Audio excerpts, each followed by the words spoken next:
রাসূল সাল্লাল্লাহু আলাইহি ওয়াসাল্লাম বলেছেন, শেষ জামানায় নারীদের চেয়ে ভয়ঙ্কর আর কেউ হবে না। শয়তানের চক্রান্ত দুর্বল হলেও কিন্তু নারীদের চক্রান্ত হবে অত্যন্ত শক্ত, মজবুত।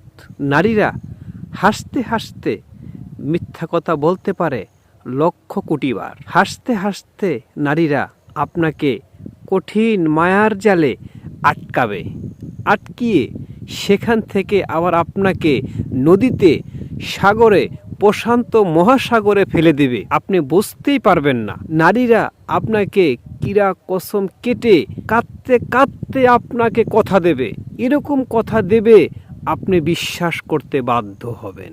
অবশেষে দেখবেন সেই নারী আপনাকে ছেড়ে চলে গেছে। তখন আপনি কল্পনা করবেন, ভাবতে থাকবেন যে এই সেই নারী, আমাকে তো সে কথা দিয়েছিল, সে তো এই মুখ দিয়ে কথা দিয়েছিল, কিন্তু এখন তো সে কথার বরখেলাপ করলো। হ্যাঁ ভাই, এই সেই নারী, যেই নারীর কথা নবীজি বারবার বলেছে।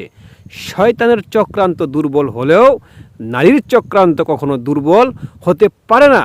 আপনারা অনেকেই এর প্রমাণ পেয়েছেন, আমিও পেয়েছি। আমিও যে পাইনি তা নয়, আমার নবীর কথা সব সত্য হয়েছে এবং হচ্ছে।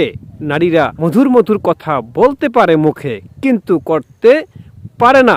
একটা পুরুষ যদি কথা দেয় সে কারো পাশে থাকবে, তার জীবন চলে গেলেও সে তার পাশে থাকবেই, কিন্তু একটা নারী সকালে কথা দিয়ে বিকালেই সে কথার বরখেলাপ করে ফেলবে, সে হচ্ছে নারী।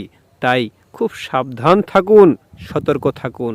আর হ্যাঁ, নারীদেরকে বলবো, এখনো সময় আছে, আপনারা শয়তানের চক্রান্ত থেকে বেরিয়ে আসুন। শয়তান কিন্তু আপনাদেরকে গ্রাস করতে পারে, পুরুষদেরকে নয়। 100% থেকে 80% মেয়েদেরকেই বশ করে, 20% হয়তো ছেলেদের।